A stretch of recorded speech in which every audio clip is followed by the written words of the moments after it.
Hello, everybody. Yeah, my name is Rodrigue Constant, and I'm working at University of Fondwa, UNIF 2004. And today you said to me that you need to give a presentation about the education, the role of the government in the education in Haiti. But I have to tell you that my presentation has been done on the political situation of Haiti tonight.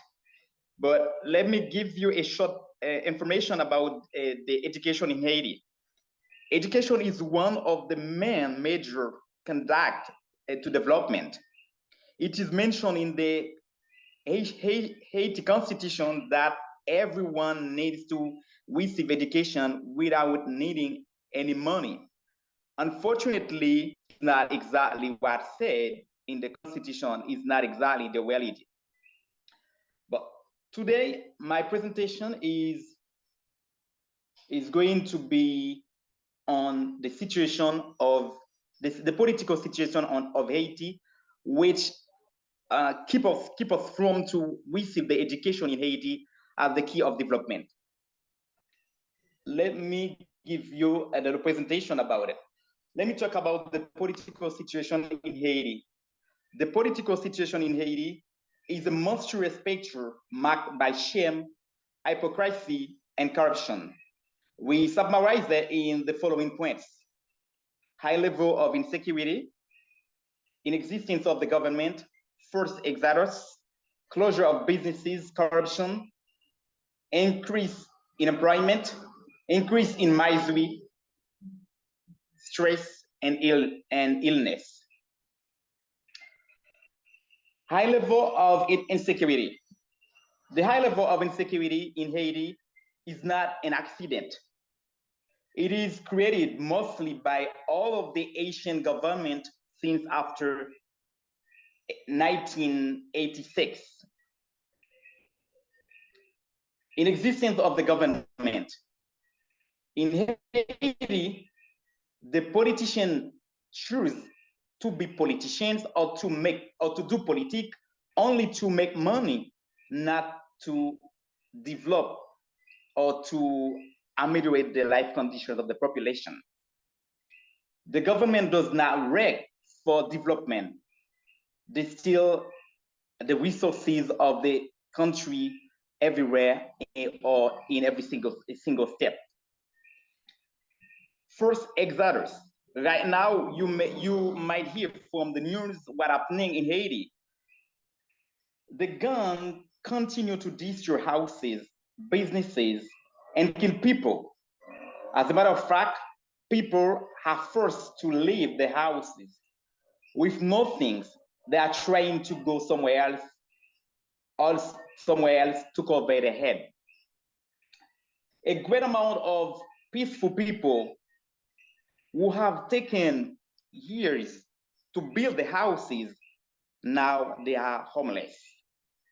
Also, the Biden program, a lot of people leave Haiti in order to escape from being kidnapped, raped, killed, etc.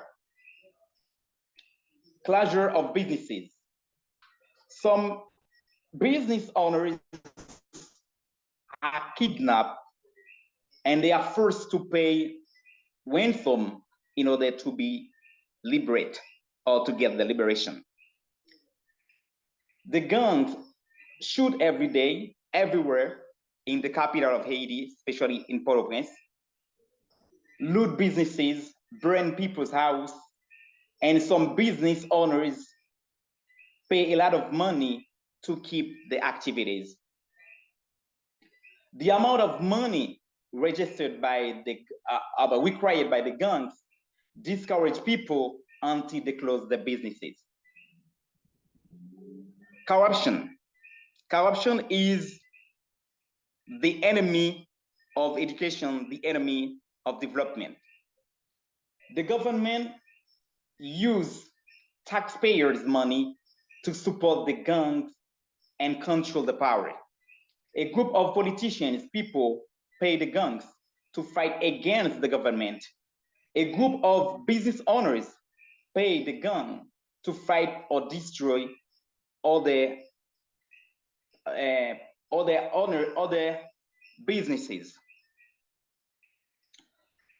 For a flight of 30 minutes in Haiti, for example, if you want to leave the capital, you need to pay $100 for a 30-minute flight. Because gangs is everywhere, we cannot take a bus or a common transportation to go to a place, from a place to another one. We need to pay at about $300 $300 to go for a flight for 30 minutes. This is the result of corruption in Haiti, the result which keep from the parents or students to go to school to pay the tuition fees. Increase in employment. This political situation in Haiti increased the level of unemployment, which has been already a high level. Corruption is the main enemy of creating jobs in the area. The government using corruption to maintain the power and business are destroyed, closed. The amount of people are in employment situation and they can't eat. And we have right now this what people call food insecurity. Some business owners leave Haiti and go to invest at Dominican Republic and other country in order to keep their resources. Increase in misery, high level of inflation. When you know I think you know the consequences of a high level inflation. We have food insecurity. We have absence of healthcare. We have a great amount of parents can't no longer pay the child's schooling fee. Increase in people begging. We find in front of some churches people begging because they have no houses, they have no work, they have no activities. They are begging to keep alive. They are begging to get something to eat. This is the situation right now. A group of people in Haiti is who lost their houses by the guns. And right now, I can say the government said that the education is the key to development, the key to help people to have a better way, a better life. But due to the situation of Haiti right now, we cannot talk about education in Haiti. We keep getting a little amount of people, of young, who are going to school by the activities of the parents. The parents making a lot of effort to send them to school, to make some little business, some little activities, to get money and to pay the tuition fees or the schooling fees. I want to finish or to end up my presentation by telling you Haiti political situation is seen and understand that it is a platform some Asian politician citizen and some countries who always say that they are Haiti's friends. Thank you very much.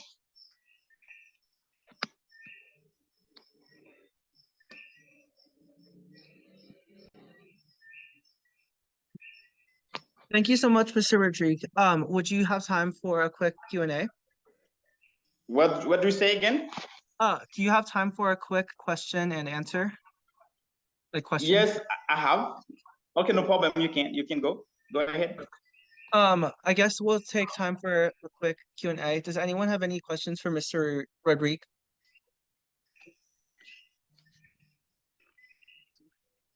Yeah, in the back. Do you believe that although Haiti is like dealing with a lot of drug problems and gang violence and like chaining guns and stuff, do you think that the entire solution to that boils down to education there and getting people to take that next step to university? Did you hear the question? No, I don't hear the question. Can you summarize it for me, please, or say it again? So someone asked, do you feel like education is the key source towards development in Haiti and stability in Haiti, or do you think that there needs to be other things to be considered? Okay, thank you very much. I'm going to give a short answer about the question. I have to say exactly everywhere in the world, if we need to develop a country, to develop a area, education is the key. Especially in Haiti, education is the key. I think most of people right now get into the gangsters group. A lot of them have no high level education. They are living in some in ghettos, and they don't have any education. They don't know the consequences of what they are doing. But if they had education, I think they would think differently. They would think that they have to develop the country. They have to organize all the activities, all the peaceful activities to get money or to get resources. I think education is the key of Haiti and in every country in the world. Thank you. Thank you so much. Do we have any other questions? You want to say your name too? Sure. Hello, my name is William. My question is if government corruption is driving the supply of guns to the gangs, and young people are joining the gangs because they don't have an education and don't have access to alternatives, where do you break that cycle? I mean, of course, that's an impossible question to answer, but I'm just wondering what based on where Haiti is right now, where do you think that process starts? Could you hear the question, Mr. Rodrigue? I hear a part of the question, the first part of the question I hear, but the last part of the question I didn't get it. Could you repeat the last part of the question, please, for me?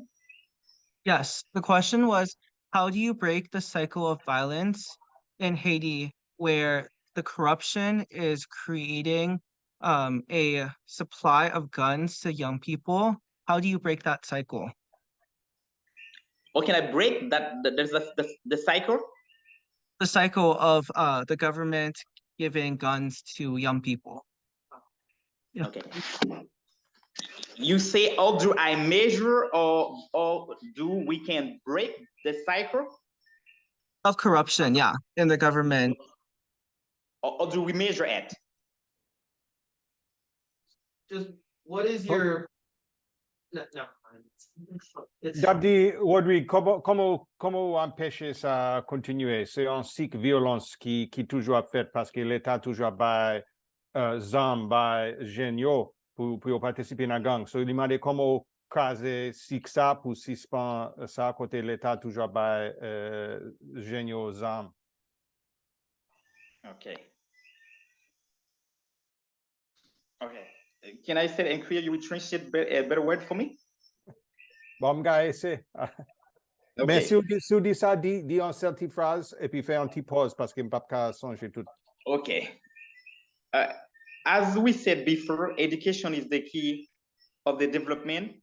If you want to stop the cycle, we need motivated citizens who believe in the country, who believe in the peace, and they can work together to resolve the situation, to oversee or to destroy the situation, to give education to the young people and help them to get some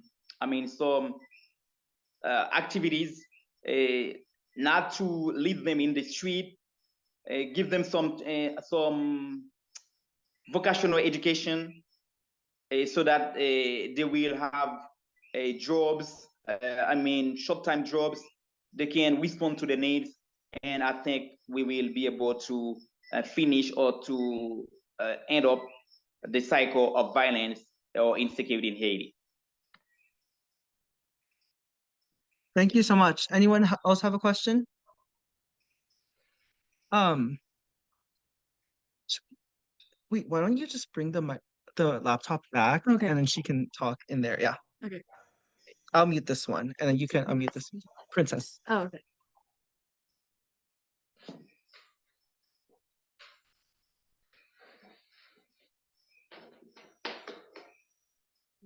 Okay, perfect.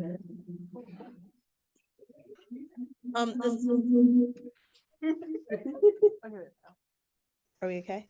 Okay, this might need to be translated a little bit, but I know that Haiti. What, am I muted? Okay, I know that relations now between Haiti and the French are okay, but dating back to the colonial history, specifically with Haiti having to repay France for lost property, specifically like slaves and stuff during that time, forcing Haiti to be a nation that should be a lot well off than it is because you had to pay back all that money. Do you think that now, given like the current state and with the push towards education in Haiti, there'll be some lobbying on behalf of the citizens post like an educational kind of like revolution or this shift to get some of that money back from the French? I know that in 2003, a Haitian president said that Haiti deserves money and Haiti should get money. But do you think that with this new like push that and lobbying for education for Haitian citizens, there will also be some like big push within like the country to really get some of the money you're owed back from the French? Okay, thanks, sure.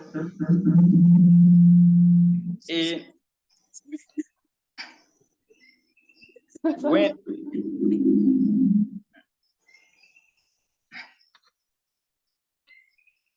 are you there? Yeah, I think you can go ahead, Rodrigue. Okay. Everywhere, even we find bad people, we have a good one. I think so. If you invest in Haiti, in education in Haiti, if you invest your money in developing or in giving education to the young people, I think the money will be back in another way, and we will have a peaceful Haiti, where people can travel, where people can make sightseeing, where people can go to the beach as it was before, where people can create their own business, where people can travel freely, where people can live without any fear, without any stress. I think investing in Haiti, especially in the young people, the money will be back. Rodrigue, can I just translate one part of her question for you? Okay, please. Okay. Demande si, et puis après ça, m'a pas obligé quitter nous malheureusement. So m'a quitté pour compte après ça. Li t'a demandé si vous pensez peuple haïtien qui a levé campé pour faire demande payer la France, remettre yo en quantité l'argent yon gen tan volé depuis longtemps. Ok. On peut se traduire même pour un petit classe là pour traduire pour moi. Et c'est un gros défi. Parce que pour ça arriver fait, il faut qu'on ait une bonne diplomatie. So in order for that to happen, you need to have good diplomacy for Haiti to be able to recoup some of the money that was stolen by France. Et peuple là pour compte li pas qu'à décider s'il pas gen moun qui a l'esprit, moun qui a éducation qui connaît comment pour mener ça. Moun l'État va parler? Oui, alors peuple là pas s'il pas un bon l'État, peuple là pas qu'à mener pour compte li. So he said it's not something that the people can do on their own. They have to have a good and competent people in the government who can play that role as well. It's even if the people were to demonstrate, they need to have partners in the Haitian government who can then also pursue this too. Parce que en pile fois, là on peut pas réagir, quel que soit niveau éducation, ou ka ouais a bien grain dans mi-temps c'est violence y a fait. Because without education, if people, if you have a people that react and they don't have all the information, it's possible it can lead to violence. Nous besoin yon niveau éducation peuple là pour augmenter niveau éducation peuple là, faire prendre conscience et laisser ça même si les recevoir l'argent, il a utilisé li non bonne façon. That's why it's so important to invest in education for the people, so that if they are able to get some of this money back, then they can use it in a way that benefits all, in a way that is wise. And unfortunately, I have to go. I have another meeting at 7:45, so I apologize. But I know, Rodrigue, you're doing great. So. Okay, thank you very much We'll for, talk. Okay. for assisting me. Bye, Brian. Bye, Brian. Thank you. Okay, I think to wrap us off, I have one more question, if that's okay, Mr. Rodrigue. Okay, you can. My question to you is, what is your favorite course or in the University of Fondwa? And if you don't have a specific course, what is your favorite thing about the university that you feel like makes it like the best university? What is my favorite West, you say? What is your favorite part of the University of Fondwa? Why is it the mean, best university? You talk about my role or my activities or Just the university. What is your favorite part of the university? there's a word I don't keep. You said where? My favorite Aspect? Like, what do you like The most. the most of okay, University I get you. Okay, what I like the most at the University of Fondwa, the way the university link work, education and work together. When a student studying at Fondwa is not only theories, but they make practice together. For example, we have three faculties of women at University of Fondwa: agronomy, veterinary medicine, and business management. A student at the first year academic, maybe first year, at the end of the first year, each student go to internship to better use what they learn at the class. I would like to say this is my favorite things or what I like at the University of Fondwa. Thank you. Thank you so much, Mr. Rodrigue. Can everyone give him a round of applause? Okay, thank you very much.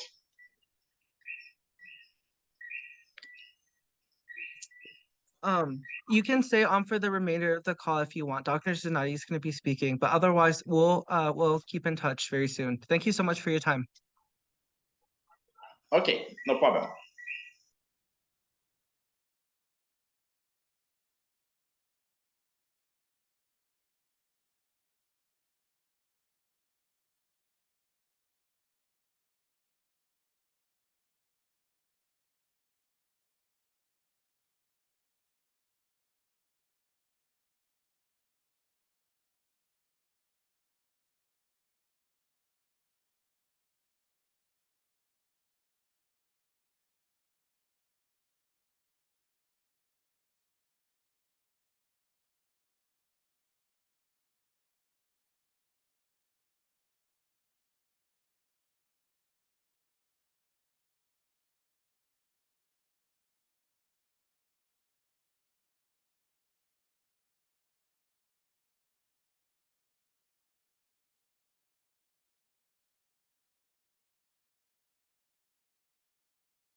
Hi everyone, and thank you for being here.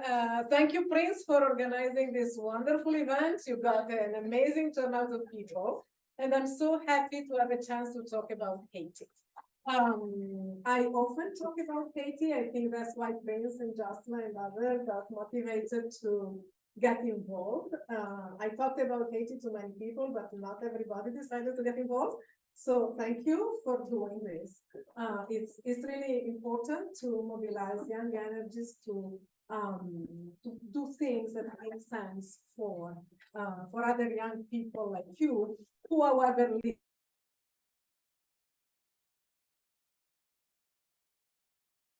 Say a few, okay, and I have to say how I am involved with Haiti and with the University of Fondwa. I was in Haiti as a UN peacekeeper. I worked for the Department of Peacekeeping Operation for 10 years. I was a UN staff member of New York, but I was deployed in Haiti when President Jean-Bertrand Aristide was brought back the first time in 1995 by a UN peacekeeping operations. And then in 1999, when the peacekeeping and the human rights operations were merged in one, MICA, which didn't last more than 1 year. It was withdrawn in 2001. I have been there, and there I met some people, the founder of the University of Fondwa and the founder of Foncose, and they got me involved, and I stayed involved with that institution as part of the uFondwa USA, so the US board that has the function that have been presented before of fundraising, advising, and making the case of Haiti known to people. Haiti is not much in the news, but as you may or you may know, another peacekeeping operation, armed peacekeeping operation, has been approved yesterday by the Security Council. It will be conducted by Kenyan military, and it will be deployed within the next 3 months. Some people ask me what I think about it, and I prefer not to say anything. In the light of previous occupations and operations and international deployments, I don't have a lot of room for hope, but you never know. I'd rather spend my time trying to work with people like the University of Fondwa, who they are located, as you know, in a rural area, and with people who are committed to local,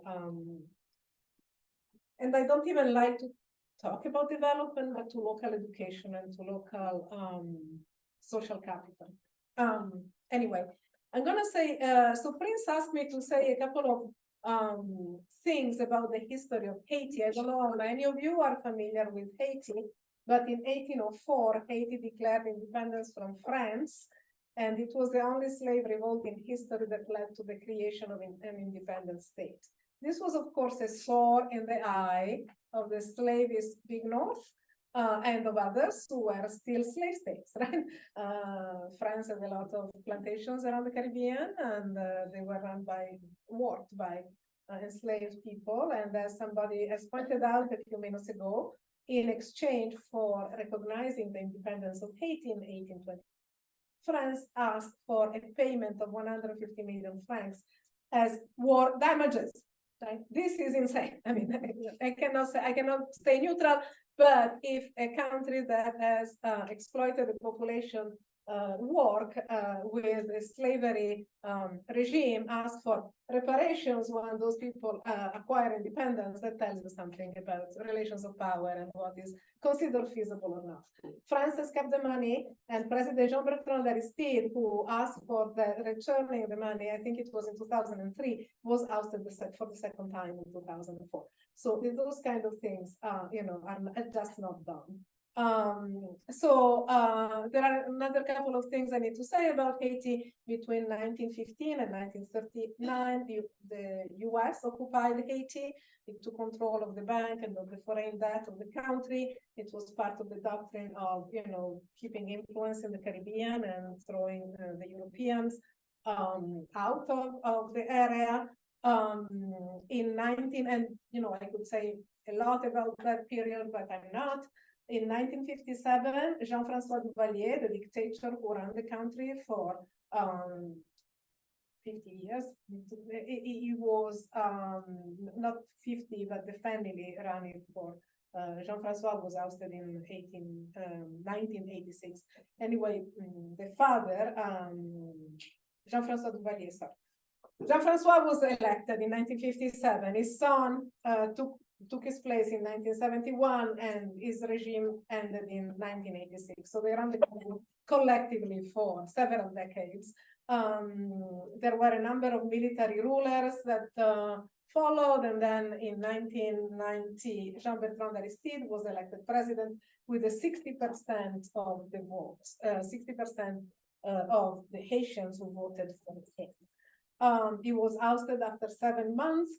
The United Nations deployed several peacekeeping operations. One was a human rights peacekeeping operation called UNMI, and the other one was a military peacekeeping operation in 1994 to bring him back. I will talk about those operations in a second.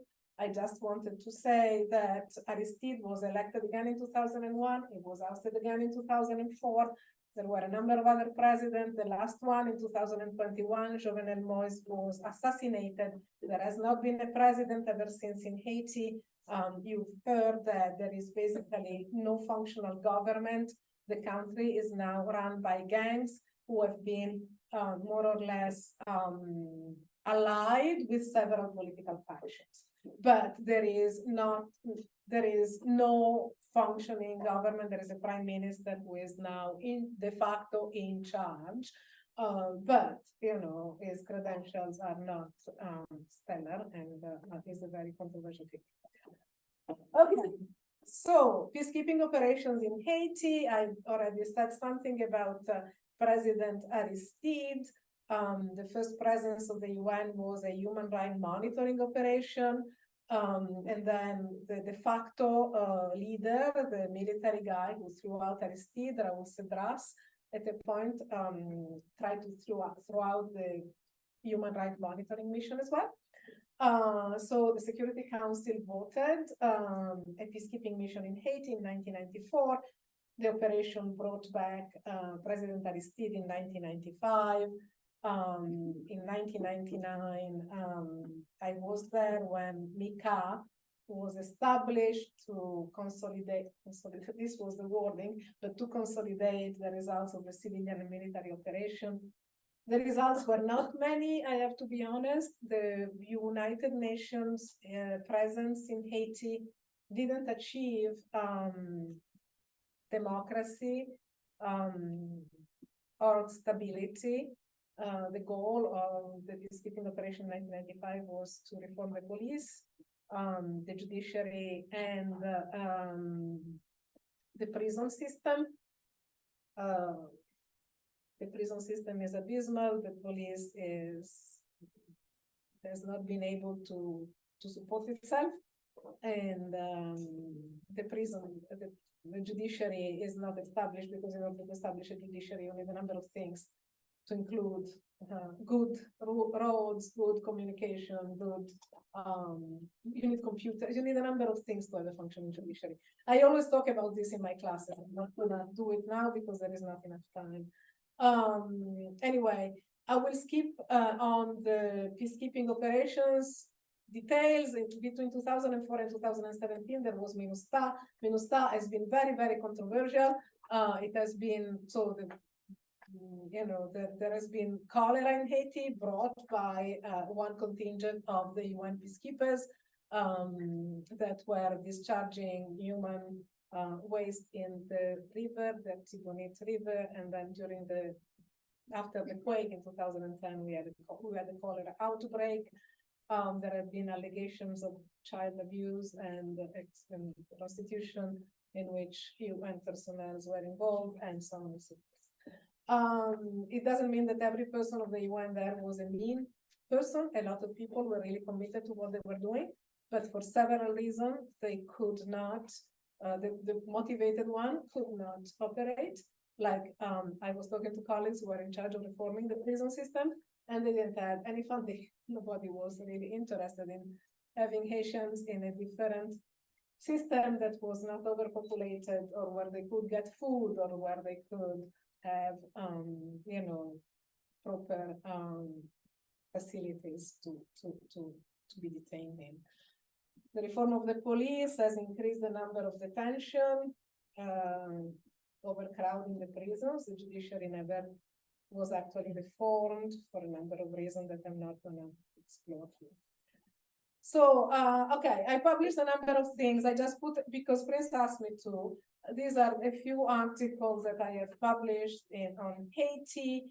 And, you know, if you are interested in knowing more, we can talk about it.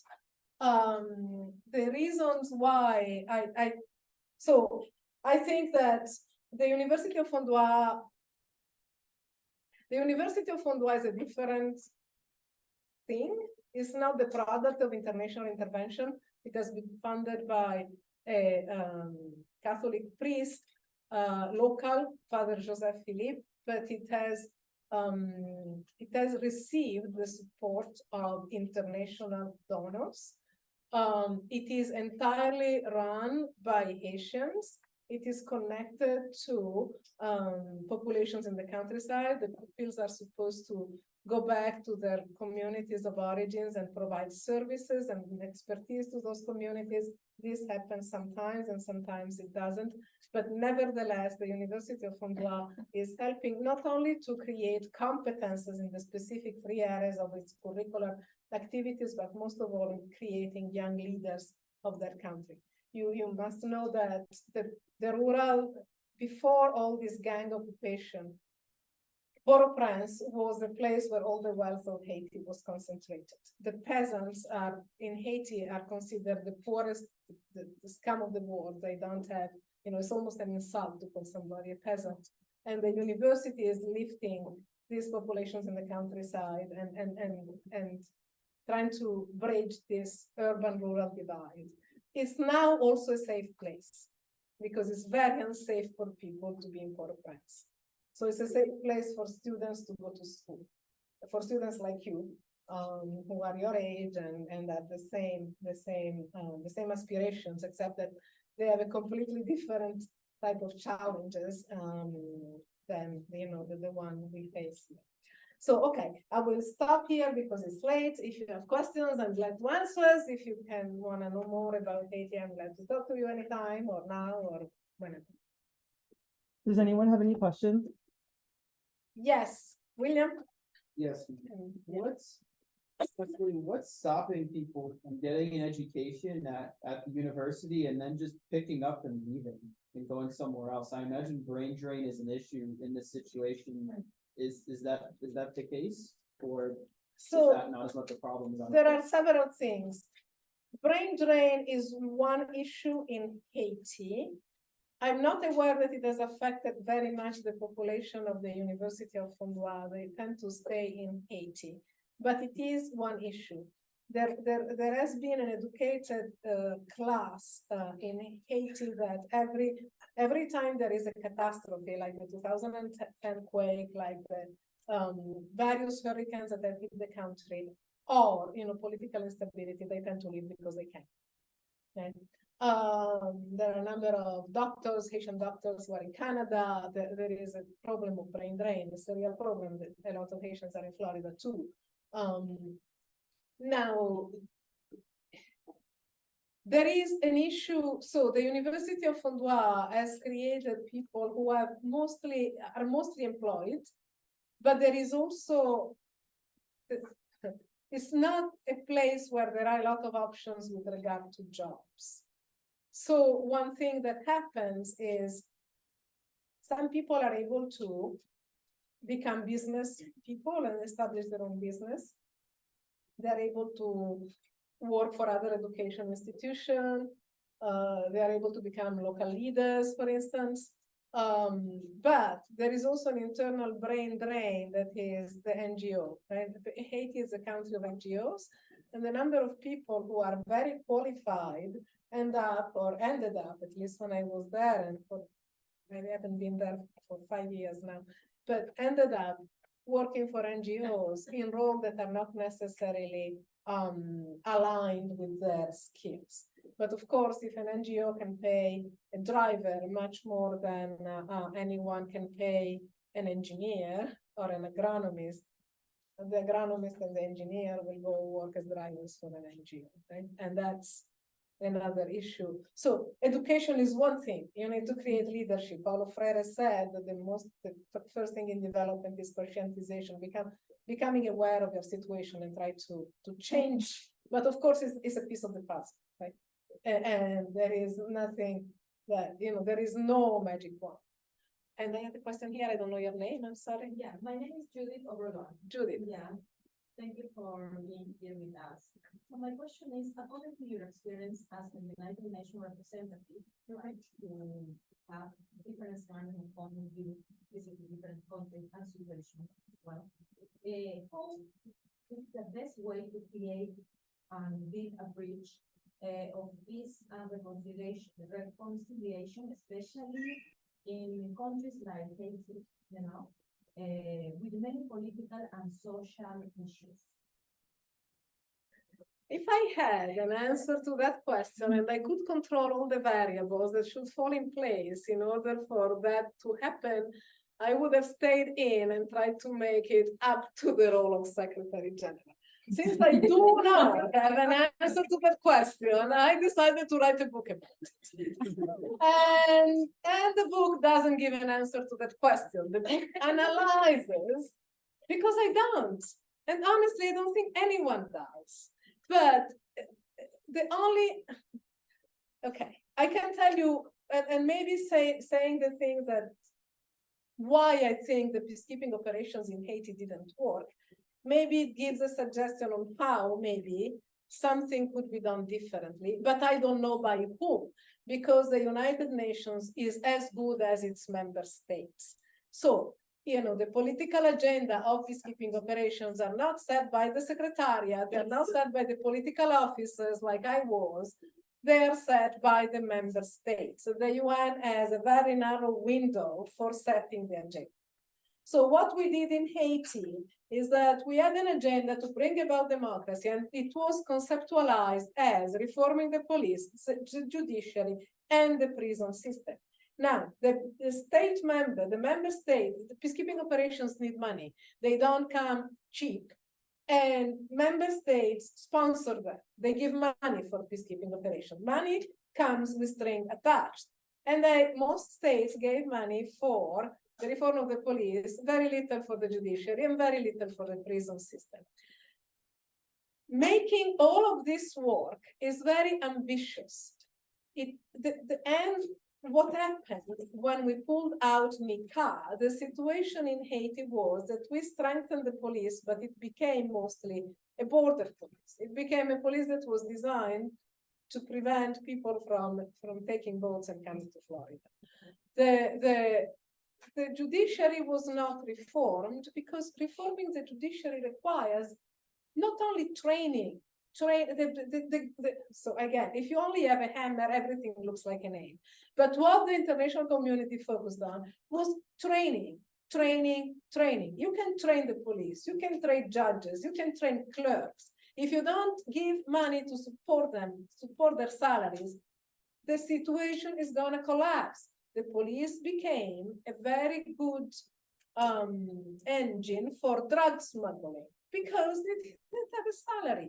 And the member states are very good at paying the trainers because the trainers come from Canada, the US, France, and so on and so forth. But then when they have to leave money that stays in Haiti, they're not going to do it. That's part of the problem, is the way we talk about this thing and the way they actually happen. So in 2010, and I see you, in 2010, after the quake, there were pledges for billions of dollars to Haiti. 2% of that went through the Haitian government. Most of it went through NGOs, from the ones who were doing yoga to the beach to the ones who had, every sort of agenda, from proselytizing to whatever. You don't build a state, you don't build democracy by doing that. You actually sabotage the sovereignty of the state. So I have a fundamental problem with the way the internationals have treated Haiti from day one, and it kept on being the same. Okay, I have a question here and I have a question here. Sorry, your name. My name is what was the total budget for how many in two peacekeeping operations? I don't know. Don't ask me for numbers. I don't remember. I'm old. You can look it up on the web. I'm sure AI gives a better answer than me. But one thing I can tell you, it was much higher than the budget of the state of Haiti at any given point. So much more money went into UN peacekeeping operations and after the quake into NGOs than it went ever to the Haitian government. Now, how do you think you can build a functional police, judiciary system, and prison system if the government has no money? And the government has little money because, you know, there is no strong taxation system in Haiti. Yes, the government gets some taxes from some big players, from some citizens who pay taxes, but the economy is mostly informal. It's a country that is struggling to establish its livelihood. The soil has been depleted for a number of reasons. So agriculture is struggling in its own. There is no access to high input agriculture, which may be good or bad depending on where you look at these things. But you know, you cannot, if the government is not supported, it cannot function. We can support elections and then we pull the rugs from the people who are elected. There is a problem. There is a disconnect. Yes. My name is Zach, and I saw one of your publications, one of the big words on neoliberalism. So one of my questions is ask what level of neoliberal policy making plays a role within the economy and underdevelopment of the. Okay, I'll give you an example. One, the rice.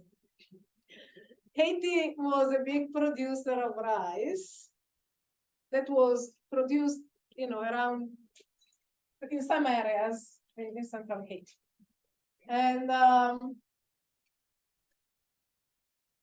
Bill Clinton, who has been a supporter of Haiti in many regards, but probably his way of supporting it didn't help the country much in most occasions. Though I'm sure he wanted genuinely to support Haiti, you know, he was the one who supported bringing back President Aristide, for instance. He made promises to the Black Caucus, and anyway. And he had a particular attachment to Haiti. I think he spent his own money there. But so Bill Clinton forced Haiti to reduce the tariffs on rice. And in this way, Haiti started importing rice that was produced in the US. Now, as you all know, US farmers are heavily subsidized because otherwise they couldn't stay afloat. They couldn't survive if they didn't have state subsidies. So it's a form of tariff, right? It's heavily subsidized. Not only that, but they have access to technologies, fertilizers, and so on and so forth. Haitians don't. They are not subsidized, they don't have access to technology, fertilizers, and so on and so forth. And we force Haiti to reduce or eliminate the tariff on rice. This is a neoliberal policy that ruin Haitian rice producers. Haiti buys now most of its food. For all of the bad things they did during the Duvalier regime, Haiti was 80% food sovereign. They were producing 80% of their food. Now, I think it's reversed. I don't have an exact number of how much food Haitians buy, but most food that is in Haiti is bought. Now, take this into consideration. To buy food from abroad, you need foreign currency. To need foreign currency, you need to have something to sell to the foreigners that are interested in buying. Right? That's why after Haiti independence in 1804, a number of governments, to include the Americans when they occupied Haiti, tried to restart the plantation system, by which the Haitians would have produced commodities to sell in the foreign markets, except the Haitians said, I ain't gonna do it. I've been a slave already, I ain't gonna be a slave now. And they didn't want to they didn't want to be part of corvée and gangs, the labor gang, that were producing sugarcane for export. Now, so when you make a country that is very poor, depending on cash to buy its food, and depending on high-level input agriculture to produce it, because you import genetically engineered seeds that can only thrive once they have fertilizers and pesticides and so on and so forth, you have created a dependency. You have created a country that will never be food sovereign. Now, what the University of Fondwa is trying to do is to work with low input farmers, local farmers, helping them with low input agriculture, having a decent level of productivity. They are experimenting, and we are writing an article actually together with a colleague at the University of Fondwa. They are experimenting with soil improvement techniques and with crops that give a better yield under the local conditions in a rain-fed type of agriculture, because remember, irrigated agriculture requires a lot of infrastructure. Those farmers who work on hills this steep don't have the money to build infrastructure or to do water management. So it's rain-fed agriculture, and they are trying to work with the local condition to reinstate, seeds or crops that have a better productivity than others, and that can survive on, natural fertilizers and organic fertilizers. Organic choices are not a fancy choice like here is a survival choice for some farmers. They have no fertilizer. Fertilizer costs a ton. A lot of international NGOs sold genetically engineered seeds that needed fertilizers, or gave genetically engineered seeds that then needed fertilizers. Well, the first year you have the seeds and they give you the fertilizer. The second year you gotta buy it. If you can't buy it, you're doomed. Sorry to be blunt. I think for the sake of time, we can have Dr. Zanotti a few questions after, but maybe one more question because we do have a few more announcements. So Yes, Trevor.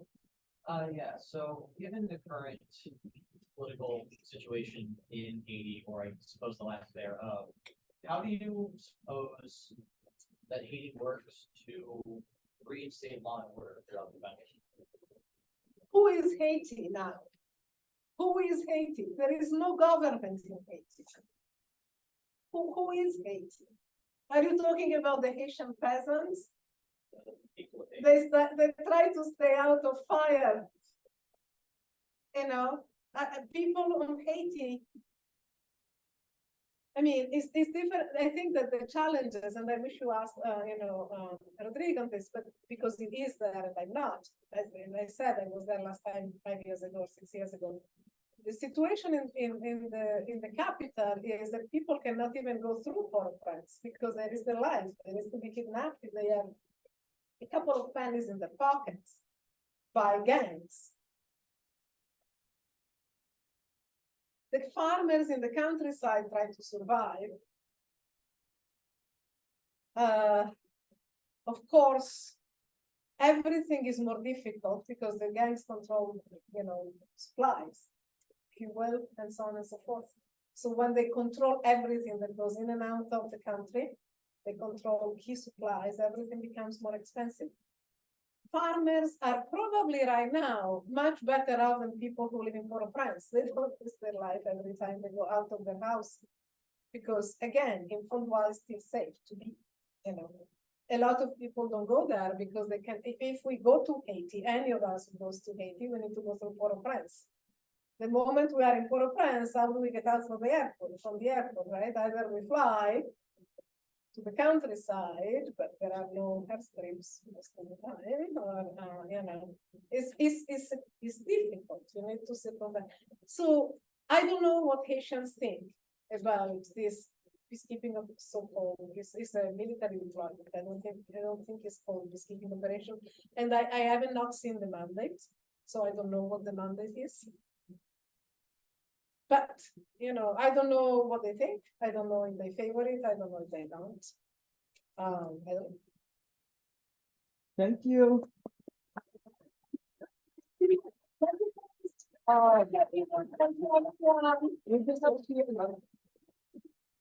have a few more announcements. We can also send Dr. Zanotti's email out if you guys have more questions, but please sit tight until 8:30 because we just have a few more things that we want to cover. So this is actually very breaking news, and it's kind of unfortunate because we were going to talk about it in the context of let's do stuff to stop this from happening, but then it already happened. So basically, as Tegan said, the UN Security Council approved of a action yesterday to send troops into Haiti from the Kenyan police. And so Amnesty is going to talk a little bit about that. And then something that Amnesty does, which is always amazing, is that they actually always provide action items on how you can help international issues. So they're going to present that, and then we're going to wrap up.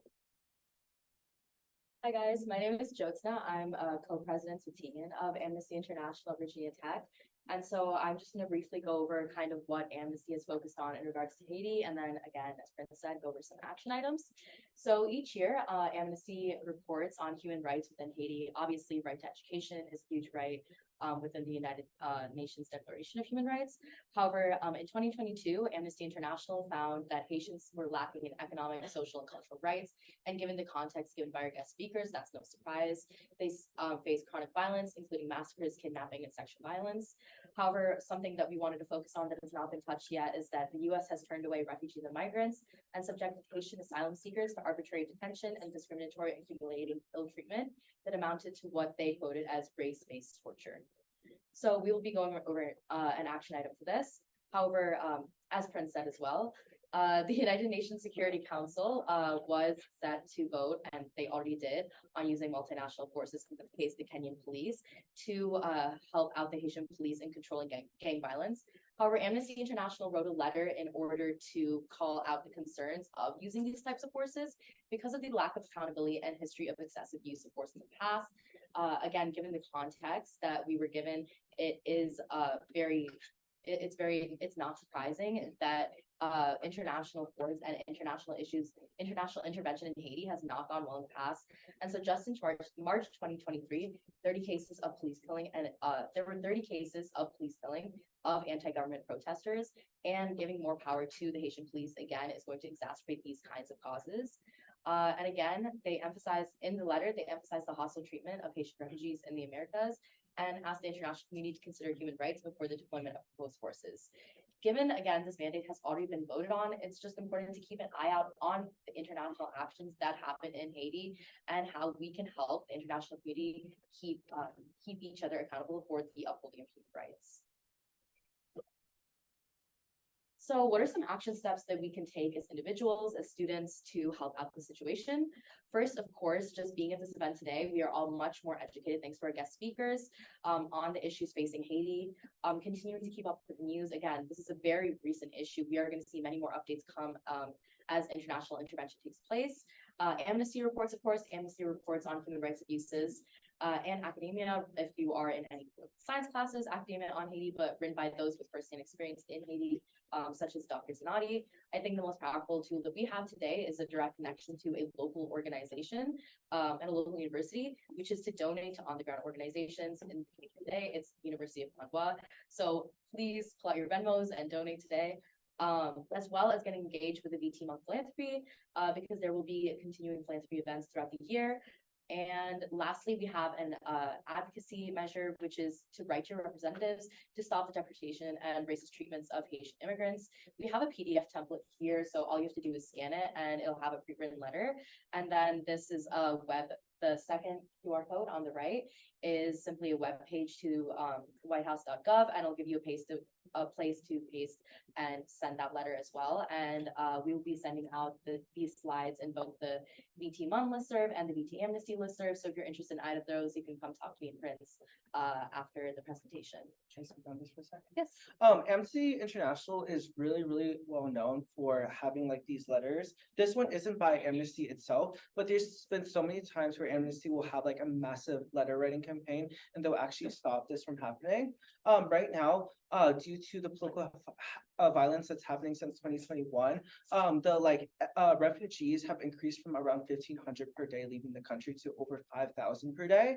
And President Biden, along with many other figureheads of other countries, have been deporting Haitians and sending them back without letting them have due process of asylum.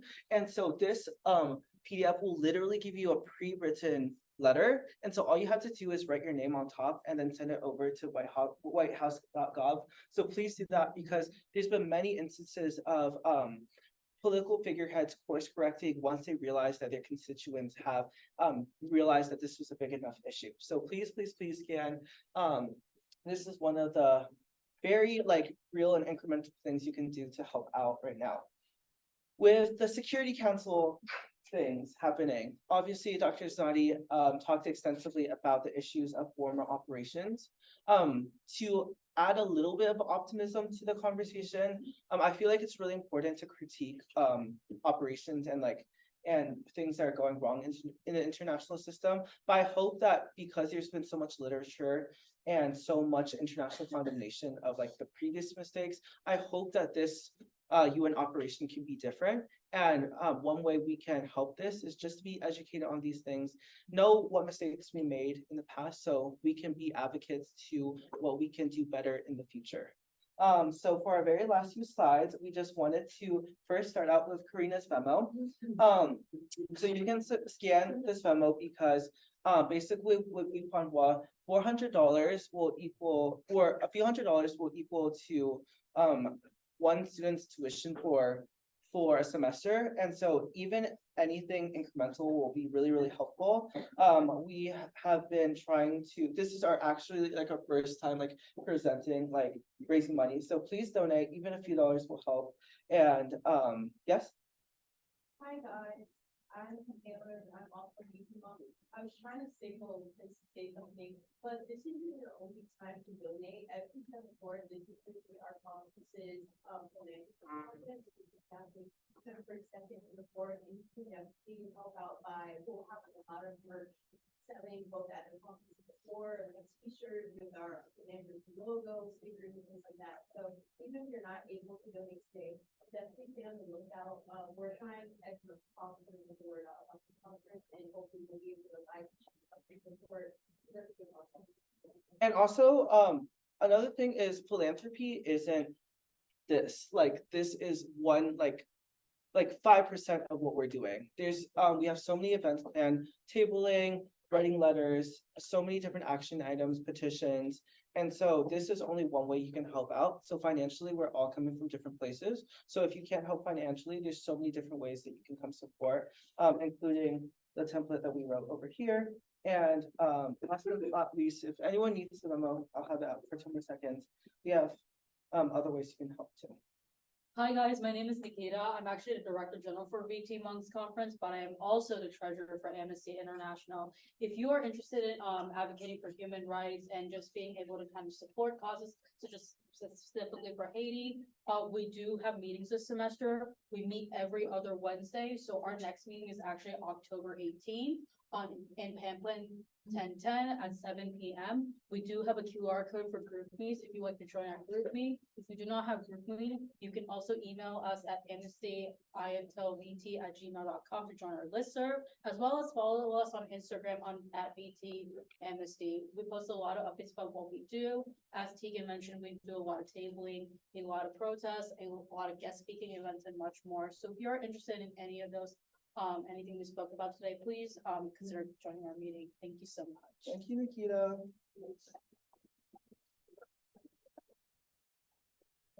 Last but not least, we have the GroupMe for Model UN. If you are interested in joining our club, we're going to be talking about the philanthropy and so much more at our meetings. And so that is our QR code. But most importantly, once again, the Venmo and like the things that today are just kicking it off.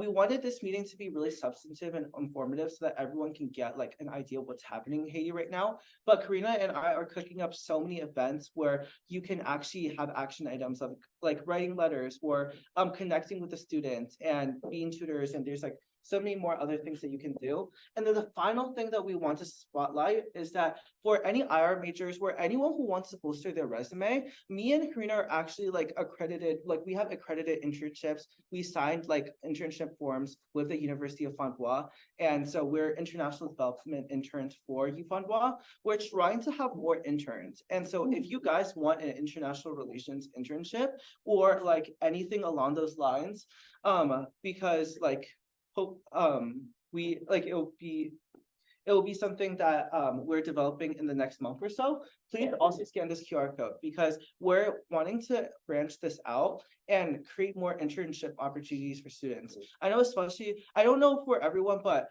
I fought demons and like sent 500 internship applications to get like maybe 2 people call me back.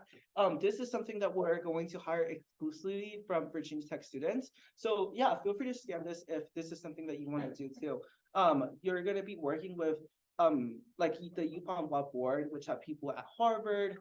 There's someone who is working for the UN right now. All of them have field experience in NGOs in Haiti. So this is a great networking opportunity as well. Did everyone get the roomies that needed to? Okay. Well, and there are a few very big cats, like a few donors who are millionaires, and then also a number of other connections that you know, to get to know. Yeah, So, definitely. We've been on calls with some philanthropists, those they are, you know, the people there. Yes. They're the ones who are making a difference. We've been on some calls with some millionaires, so and billionaires and the whole lot. We also have further reading if you guys want it. And then just to bring it back to the first slide, if anyone needs this still, please fill this out because we're sending out the slides here. This is our first event. We are having events throughout the entire year. Thank you so much for caring about something bigger than yourself. I really appreciate it.